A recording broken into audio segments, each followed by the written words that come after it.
Here are my 10 takeaways from Week 14. Coming in at number 10, Miami's head-to-head over Notre Dame has to matter. In my opinion, with both of them being at 10-2, with their resumes so similar, the fact that they played on the field and Miami got the win, it just has to play a factor here down the stretch. They cannot be below Notre Dame, and if it comes down between them for a playoff spot, I think you have to give it to Miami. Georgia is the only serious national title contender in the SEC. You had Texas A&M playing some of their worst football of the season in November. Alabama has looked completely beatable for a couple of months now. Oklahoma's offense just isn't good enough or consistent enough to seriously contend. And Ole Miss has the Lane Kiffin drama. It feels like Georgia is the only real national title threat out of that group.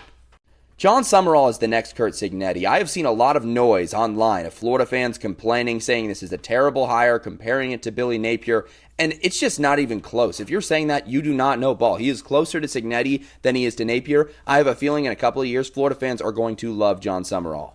Mountain West tiebreakers need to be fixed. There needs to be a better system here. It's not a transparent enough system. We don't even know who's in the game until the next morning. It's going to be Boise State and UNLV, but just a complete disservice to New Mexico and San Diego State, who basically had no idea if they made the Mountain West title game and have to wait till the next morning to find out they didn't make it.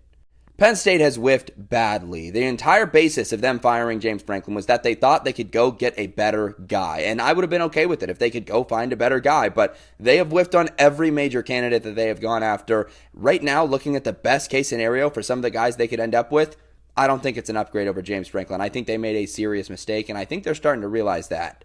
Mega conferences suck in college football. Having 17 and 18 teams crammed into one conference and having it come down to coin flips and tiebreakers that don't have a ton to do with actual football being played between the white lines, it feels dirty, and I almost think we should bring back divisions at this point. It would fix a lot.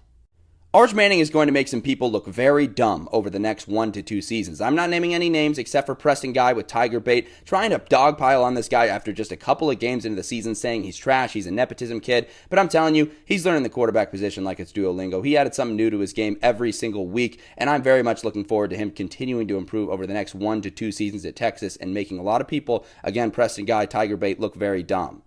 College football's calendar is broken, obviously. This is something everybody knows, but the Lane Kiffin saga, seeing a lot of these coaches dip early in the season, it just is more proof that this needs to be fixed.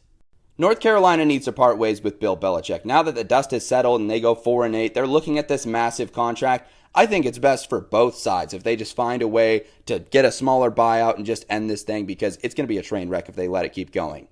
And finally, it's time for a victory lap. I warned you about Duke. I warned you about the ACC missing the playoff if Duke gets in there and wins it. And now the scenario is here, and you can only sit back and watch in horror or enjoy, depending on where you are on this. The ACC could miss the playoffs.